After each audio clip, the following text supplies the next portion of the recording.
단백질이 없으면 우리가 수명을 유지할 수 없다. 생명을 유지할 수 없다. 단백질은 많이 먹는다고 좋은 것은 아닙니다. 우리가 필요한 만큼의 단백질을 양질의 단백질로 잘 섭취하고 소화 흡수하는 것이 가장 좋은 방법이고요.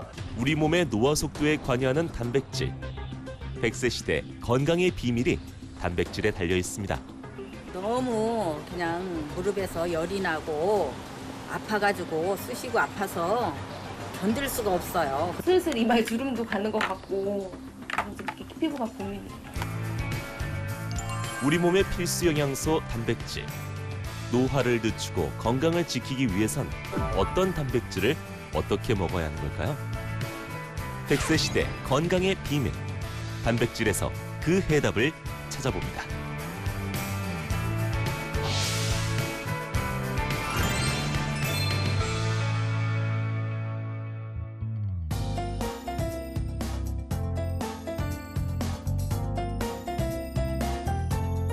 인류만큼 엄청난 진화를 겪은 종도 드물다고 하죠. 약 500만 년 전 겨우 직립보행을 하던 최초의 인류 오스트랄로피테쿠스는 도구를 사용하게 되고 마침내 10,000년 전 호모사피엔스가 탄생하는데요. 그 사이 인류가 겪은 가장 큰 변화는 뇌의 용량이 커졌다는 겁니다. 다른 종에 비해 인류가 어떻게 이렇게 빠르게 진화할 수 있었을까? 뇌는 어떻게 커질 수 있었을까 궁금증이 생기는데요. 그 중심에는 영양소 단백질이 있습니다.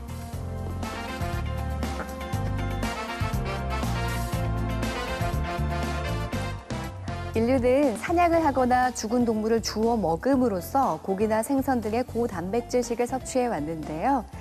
다른 육식동물들과의 치열한 경쟁 속에서 승리해서 단백질 위주의 식사를 하게 되었고 그 결과 지구상 가장 뇌가 발달한 동물로 진화를 해온 것이죠. 참 의외의 이야기 아닌가요? 이처럼 지금의 인류를 만들었다고 해도 과언이 아닌 아주 중요한 영양소가 바로 단백질입니다. 그렇다면 이 단백질은 우리 몸속에서 어떤 작용들을 할까요?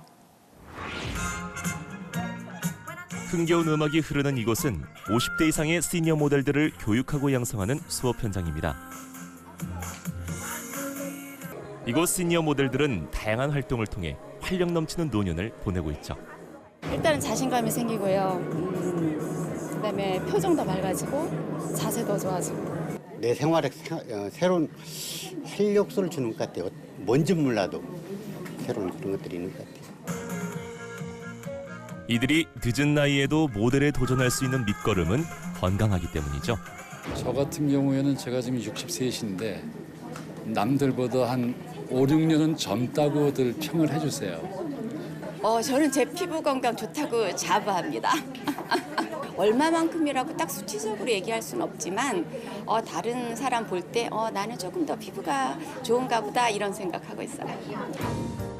이 중에서도 건강하면 빠지지 않는 사람이 있습니다. 바로 올해로 4년째 시니어 모델로 활동 중인 서추자 씨입니다.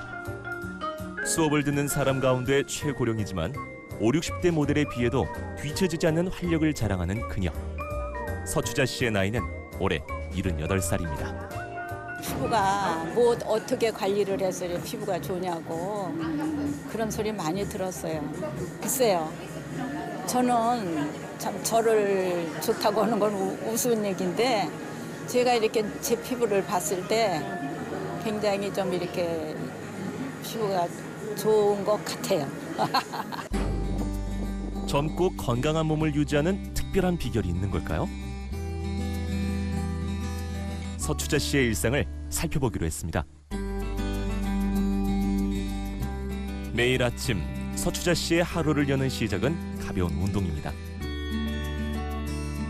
저는 그 햇빛을 피해서 아침 시간이나 그렇지 않으면 이제 저녁 시간에 그 자외선을 피해서 이제 그런 시간을 이용해서 한평생 꾸준히 해온 운동이 지금의 건강을 지켜줬다는 서추자 씨. 운동을 하면은 내가 나태하지가 않고 내가 활력소가 나오는 것 같아요. 네, 그래서 좋아요. 여러 가지로 좋지요. 네? 내 몸의 균형도 잡히고 안 그래요? 그녀가 운동만큼 신경 쓰는 것이 있습니다. 바로 충분한 영양 섭취를 해주는 것이죠. 비타민과 수분을 보충하기 위해 틈틈이 과일을 챙겨 먹고 있습니다. 또 하나 중요한 음식은 생선입니다. 서추자 씨가 수시로 챙겨 먹는 생선 황태는 약 60%가 단백질로 이루어진 고단백 식품으로 노년기 훌륭한 단백질 공급원으로 꼽힙니다. 서추자 씨가 건강을 위해 황태채를 선택한 건 역시 그 이유에서죠. 황태채는 첫때는 그 단백질이 풍부해서 많이 즐겨 먹고요. 또 그 황태채의 그 껍질 그 안쪽 부분 그거는 또 이제 그 피부에 좋다 그래서 즐겨 많이 먹고 있습니다. 69살인 박태복 씨는 오늘도 공부에 열심입니다. 누구보다 꿈이 많은 노후를 보내고 있기 때문이죠. 앞으로 여행도 좀 많이 다니고 그러려면 특히 뭐 일본어라든지 영어라든지 최소한 3개국 국어는 해야 되겠더라고요. 그래서 이제 열심히 이제 제가 지금 학원도 다니고 뭐 집에서 이렇게 복습도 하고 그렇게 생활을 하고 있어요. 꿈을 이루기 위해선 건강한 몸도 중요한 조건. 그래서 박태복 씨는 5년 전부터 텃밭 채소를 직접 길러 먹기 시작했습니다. 파도 있고 뭐 고추니 뭐 여름엔 주로 상추 같은 걸로 많이 먹고요. 고기는 주로 안 드세요? 고기는 제가 잘 안 먹어요. 주로 그냥 이렇게 식물로 해서 많이 먹고 있어요. 육류를 먹으니까 자꾸 배가 나오고 또 이렇게 알러지가 생겨가지고 그렇게 막 몸이 가렵고 그래서 될 수 있으면 안 먹고 그냥 이렇게 자연식으로 해서 먹고 있어요. 육류와 생선을 먹으면 원인 모를 알레르기 반응이 생긴다는 박태복 씨.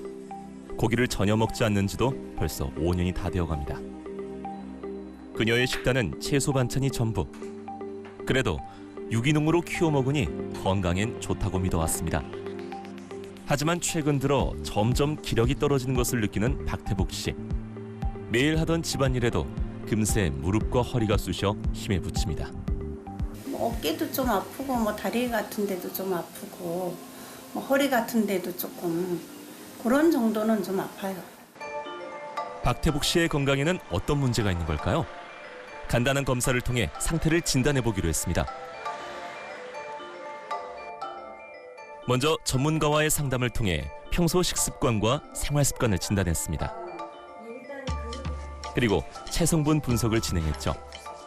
박태복 씨의 연령을 고려해 체내 근육량과 지방량을 측정하고 평소 수치와 대조해 어느 정도인지를 파악했습니다. 검사 결과 박태복 씨에게 뜻밖의 진단이 나왔습니다. 체중은 정상이지만 근육량은 매우 부족한 근감소증을 진단받은 겁니다. 환자의 경우에는 식물성 단백질로만 이루어져 있고 양도 적기 때문에 전반적인 근감소증의 어떤 요인으로 작용했을 것 같고요. 단백질이 적게 되면 전반적으로 근육도 지금 적어져 있고 근육이 적으면 기초대사량도 적어지기 때문에 전반적인 활동이 좀 쇠약해지고 기운이 없어지고 무기력해지는 증상이 나타날 수 있습니다. 노화로 인한 증상 중 하나인 근감소증. 누구나 30대를 지나면 근육이 줄어들기 시작합니다. 60대가 되면 젊었을 때에 비해 근육량의 30%가 소실되고 80대에 이르면 50%로 줄어들게 되죠. 여기에 단백질 섭취가 부족하면 근육은 더 큰 폭으로 줄어듭니다. 인간에게 꼭 필요한 3대 필수 영양소는 탄수화물, 지방, 단백질입니다.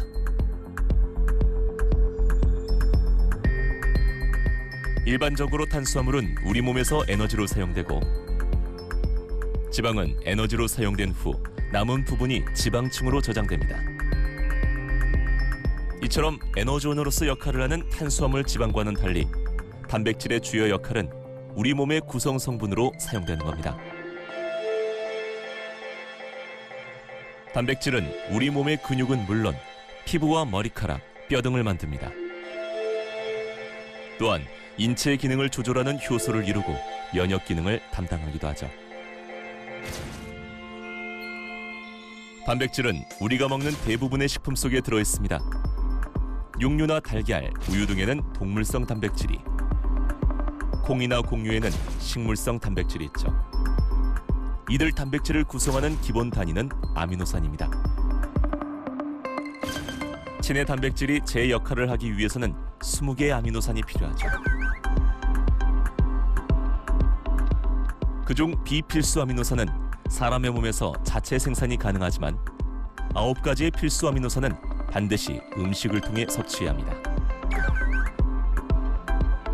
육류, 우유, 생선, 달걀 등 동물성 단백질은 필수 아미노산을 충분한 양으로 포함하고 있지만 대두나 견과류는 일부의 함량이 부족하고 그 외의 식물성 식품은 필수 아미노산 중 몇 가지가 결여되어 있습니다.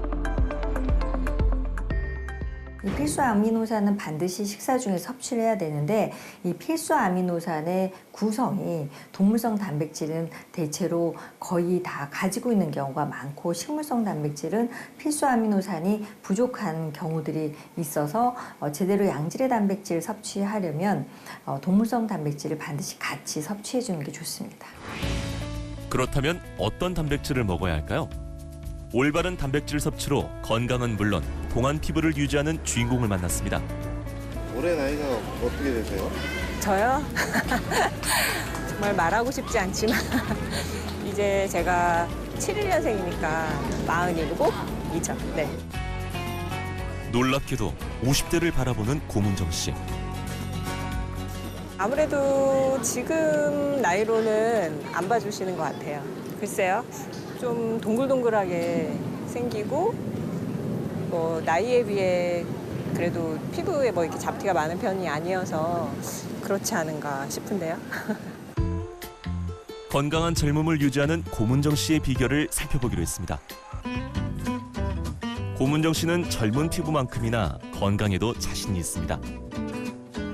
같은 또래에 비해서도 건강한 편인 것 같아요. 그래도 왜냐면은 지금 중년 돼서 또 여자들은 이렇게 여성 질환 같은 거 겪는 친구들도 있고 그런 거 봤거든요. 근데 저는 아직까지는 괜찮은 것 같아요. 건강을 지키기 위해서는 특별한 비법보다는 일상 속 관리가 중요하다는 고문정 씨. 그녀의 식단에서 매일 빠지지 않는 게 있습니다.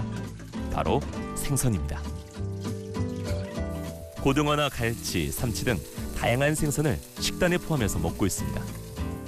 아, 저요? 그래도 생선이 몸에 좋다 그래서 고기보다는 생선 위주로 먹으려고 하고 있고요. 채소도 몸에 좋다 그래서 좀 채소도 많이 챙겨 먹는 편이에요. 양질의 단백질을 공급하는 생선. 고문정 씨가 생선을 먹을 때 핵심은 바로 껍질을 포함해서 섭취하는 겁니다. 저 껍질까지 먹고 있어요. 왜냐하면 껍질에 그 여성들이 좋아하는 콜라겐이 많이 함유되어 있잖아요. 그래서 피부에도 좋고 또 살에는 단백질이 들어있어서 건강에도 좋고 해서 일석이조인 것 같아서 고등어 많이 챙겨 먹고 있어요. 생선 껍질에 풍부한 단백질 콜라겐을 효율적으로 먹기 위해 껍질을 활용한 요리도 즐기고 있습니다. 이거 명태 껍질이에요. 아, 이건 왜 이렇게 따로 먹는 이유가 있으세요? 그 생선 껍질을 보다 조금 많이 섭취하고 싶어서 이렇게 껍데기를 따로 말려서 이렇게 먹고 있어요. 고문정 씨의 식단입니다. 풍성한 채소와 생선, 그중에서도 생선 껍질을 활용한 조리법이 돋보입니다. 이게 생선 껍질이라고 해서 비릴 거라고 생각하시는 분들이 있는데 전혀 안 비려요. 왜냐면은 그 양념에 식초하고 이런 게 많이 들어가서 먹었을 때 그런 비린 맛은 전혀 없고 그냥 쫄깃한 맛만 남아 있어서 굉장히 맛있어요. 아무래도 그 피부에 되게 콜라겐 성분이 되게 좋다고 그러잖아요. 그러니까 껍질에는 콜라겐 성분이 많아서 그런지 먹으면은 피부에 좀 이렇게 윤기도 생기는 것 같고 탄력도 생기는 것 같고. 건강과 함께 젊은 피부를 자랑하는 사람들. 실제 피부 나이는 어떨까요? 47살 고문정 씨의 피부 노화 정도를 측정해 보기로 했습니다. 78살 서추자 씨 역시 같은 검사를 시행했습니다. 피부의 색소, 탄력, 모공, 수분 등을 측정해 피부 노화를 합산했더니 놀라운 결과를 얻었습니다. 78살의 서추자 씨의 피부 나이는 40대 중반으로 47살의 고문정 씨의 피부 나이는 30대 중반으로 나온 겁니다. 일단 탄력은 굉장히 좋고요. 그리고 모공 사이즈도 그렇게 크지 않아요. 또 그 모세혈관 확장도 그렇게 많지 않으세요. 그래서 전반적으로 봤을 때는 굉장히 피부 관리를 잘 하신 것 같아요. 생선 위주의 단백질을 섭취한 습관이 건강은 물론 피부에도 도움을 줬다는 두 사람. 두 사람의 건강에 단백질이 영향을 미친 걸까요?